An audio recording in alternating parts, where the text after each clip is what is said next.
Donc c'est parti pour la démo, vous allez voir ce tour, c'est vraiment un gros coup de cœur.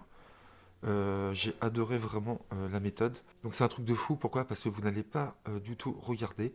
Le spectateur va couper vraiment au hasard et surtout après il va mélanger. Donc pour nous c'est impossible qu'on puisse retrouver la carte dans ces conditions. Tu es prête? Oui.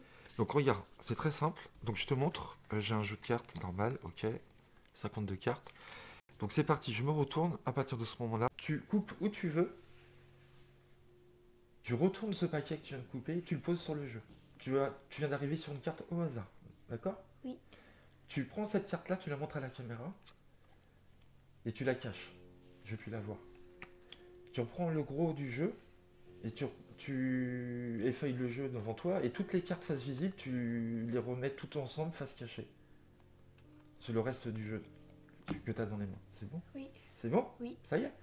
Maintenant, pour corser encore plus la chose, c'est là où ça devient vraiment incroyable. Tu prends le jeu et tu mélanges les cartes à la française, comme ça. Vas-y, mélange bien.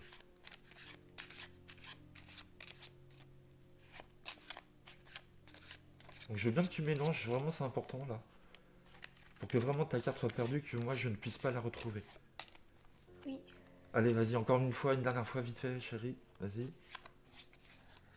À la française, mélange bien comme tu sais bien le faire. C'est bon. C'est bon? Donc maintenant, je vais essayer de retrouver ta carte d'une façon particulière. Tu sais que j'ai une mémoire infaillible. Donc là, tu as pris une carte, il y a 52 cartes. Donc là, j'ai 51 cartes, d'accord? Et ce que je vais faire, c'est que je vais les faire défiler une à une sur le tapis, comme ça, face visible. Et je vais mémoriser toutes les cartes qui arrivent, comme ça. Et instantanément, après t'avoir montré les 51 cartes, je vais pouvoir te nommer ta carte. Allez, c'est parti.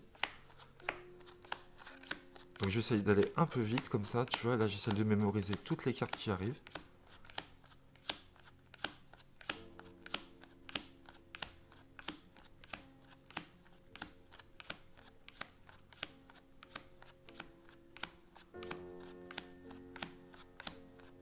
Non, ouais. C'est balèze quand même, hein, à retenir tout ça. Euh...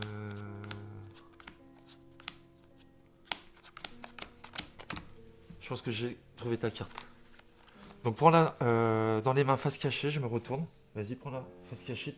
Non, non, ta carte que Oui. tu as... Tu la caches dans tes mains, entre tes mains, je ne veux pas regarder. C'est bon? Elle est entre tes mains? Oui. D'accord, je me retourne. Donc je pense que la carte que tu as sélectionnée est l'As de carreau. Montre.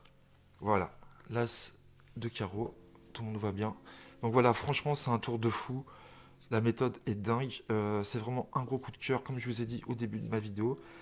Voilà, c'est vraiment incroyable. J'adore. Pourquoi? Parce que on ne sait vraiment pas la carte qui va être coupée. Et surtout, le spectateur peut mélanger. Et ça, c'est très fort. Et en montrant les cartes une à une, en disant que vous allez mémoriser tout le jeu, vous êtes capable de nommer la carte. Donc voilà, j'espère que ça vous a plu. On va passer aux explications. Bonjour à tous, on se retrouve aujourd'hui sur ma chaîne pour un nouveau tour de cartes. Donc c'est vraiment un gros coup de cœur que j'ai eu en voyant ce tour et en l'achetant.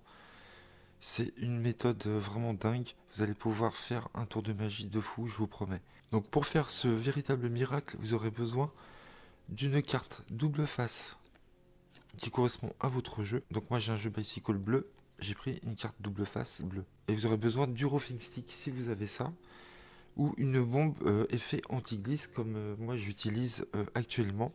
Donc moi j'utilise que ça maintenant, je n'utilise plus de rofing stick. Pourquoi? Parce que le rofing stick ça laisse des traces sur les cartes, je trouve, ça se voit. Et avec ça c'est parfait, on voit rien sur la carte, il n'y a vraiment aucun résidu.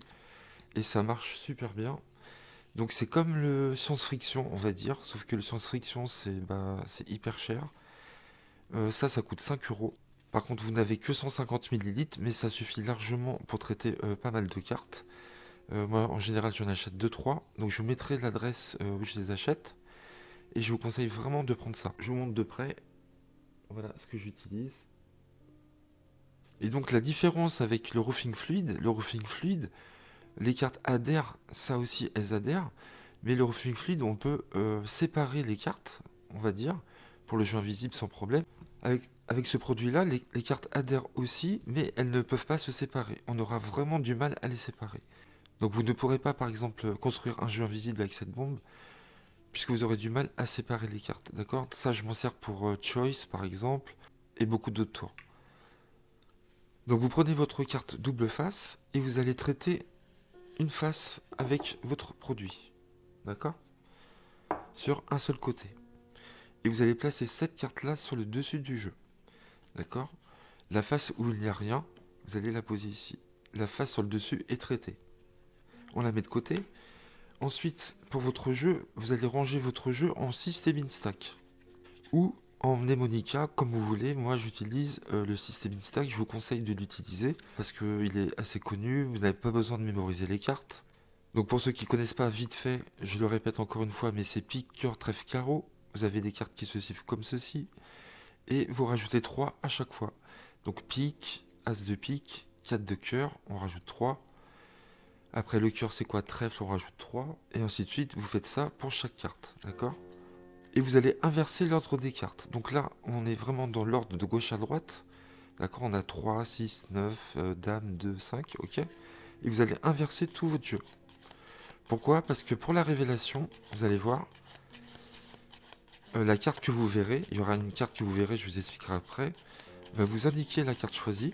Et donc ça sera la carte qui viendra après celle-ci. Si on n'inverse pas l'ordre des cartes, il aurait fallu qu'on cherche la carte qui vient avant. Donc c'est un peu plus dur, donc c'est pour ça qu'on inverse l'ordre des cartes.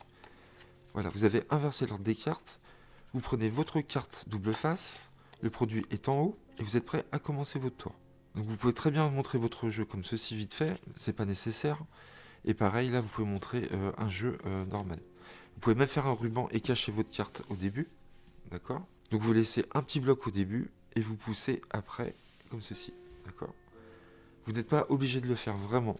Vous pouvez montrer les cartes comme ceci, ça suffit largement. Vous dites au spectateur, voilà, vous allez couper où vous voulez dans le jeu une partie, vous allez retourner cette partie-là, donc il le fait ici. Et ce qui se passe, le fait que le spectateur ait coupé et retourné, il a mis la carte du dessus ici, et cette carte-là, c'est la carte qui est traitée, va venir adhérer à celle-ci, d'accord? Donc il choisit une carte, nous on ne sait pas du tout. Le 9 de cœur, il la met de côté, vous lui dites qu'il la retire du jeu. Vous lui dites de reprendre les cartes en main, et vous lui dites qu'il remette toutes les cartes face visible, face cachée, sur le dessus du jeu, comme ceci. Et là ce qui est fort, à mon avis, c'est que là on lui demande de mélanger le jeu. Donc je sais pas si vous vous rendez compte, mais là on s'est retourné, il a coupé où il voulait, il est tombé sur une carte, nous on ne peut pas savoir, il remet les cartes face cachée, et on lui demande de mélanger. Donc vous allez me dire quel est l'intérêt d'avoir rangé son jeu en System Instack. Bah, vous allez voir, la carte, en fin de compte, va adhérer sur une autre carte et cette carte-là va nous indiquer la carte choisie. Donc regardez, là le spectateur mélange, on lui demande de mélanger. Et là vous n'avez aucune crainte, alors il faut qu'il mélange à la française, d'accord? Donc là vous n'avez aucune crainte que les cartes se séparent. Donc il peut mélanger le nombre de fois qu'il veut. Donc à la française, très important, pas en riffle shuffle, en queue d'aronde. D'accord? Vous lui demandez de mélanger le temps qu'il veut. Dès qu'il est satisfait, il vous rend le jeu. Et là, si on passe les cartes une à une en main, comme ça, vous allez tomber sur une carte qui est plus épaisse que les autres. D'accord? Puisque vous avez deux cartes qui ont adhéré ensemble. Vous allez vite le sentir. Donc là, je sens tout de suite que c'est le 6 de pique. D'accord? Donc moi, qu'est-ce que je fais? Je continue. D'accord? Et dans ma tête, je regarde dans mon classement du System Instack, qu'est-ce qui vient après le 6 de pique?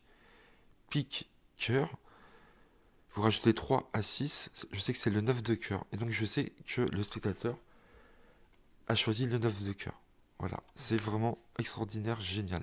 Donc c'est grâce à cette carte double face qui a adhéré à cette carte-là, qui était avant le 9 de cœur, qui va nous permettre de trouver l'identité de la carte. Donc pour la révélation, très important, si vous faites un ruban comme ça, il va être très dur pour vous, en touchant les cartes, de savoir quelle est la carte qui est la plus épaisse par rapport aux autres. Si vous passez les cartes de main en main comme ça, vous allez pouvoir savoir la carte, mais il n'y a rien d'extraordinaire, on va dire. Quand même, le jeu a été mélangé, vous savez que c'est cette carte-là, et vous arrivez à dire la carte quand même. Donc j'ai réfléchi un peu et je me suis penché plus sur une phase de mémorisation. Donc vous allez impressionner votre spectateur en disant que vous avez la capacité de mémoriser un jeu de cartes en quelques secondes, d'accord? Et donc, ce qui est fort, là, c'est que vous allez faire croire aux spectateurs que vous allez mémoriser un jeu en entier en quelques secondes. Et le fait que la carte est adhérée, nous avons 51 cartes. En vérité, nous en avons 52. Mais le fait que les cartes sont ensemble, on en a 51. Donc vous pouvez dire aux spectateurs qui comptent les cartes, pendant que je vais montrer les cartes une à une. Je vais essayer de mémoriser le jeu en entier. Et donc je pense que c'est intéressant cette idée de dire aux spectateurs, voilà, je vais mettre les cartes une à une comme ça. Très vite, je vais les faire passer jusqu'à la fin. Et je vais essayer de trouver la carte que vous avez retirée du jeu. D'accord? Et pourquoi c'est bien de faire ça? Parce que vous allez impressionner votre spectateur, il va vraiment y croire. Et quand vous allez distribuer les cartes comme ça, vous allez toucher les cartes une à une et vous allez sentir la carte épaisse. Et donc vous aurez tout de suite l'information.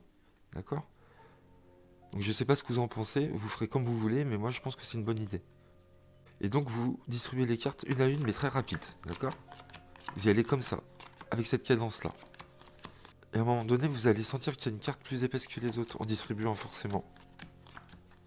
Ici, voilà, je sais que c'est celle-ci, en touchant, vous voyez, c'est pas séparé du tout, ça ne se sépare pas, c'est vraiment génial comme produit.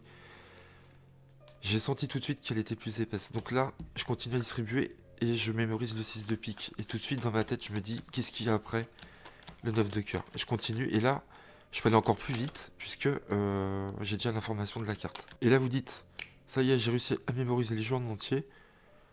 J'ai vu qu'il manquait une carte, c'est le 9 de cœur. Et là, je vous promets que les gens, ils vont halluciner, quoi. Ils vont rien comprendre. Donc, dites-moi si vous avez aimé ou pas. Laissez vos commentaires. N'hésitez pas à liker la vidéo si vous avez aimé le tour. Et à vous abonner comme d'hab. Et on se dit à bientôt, à très vite. Merci à vous.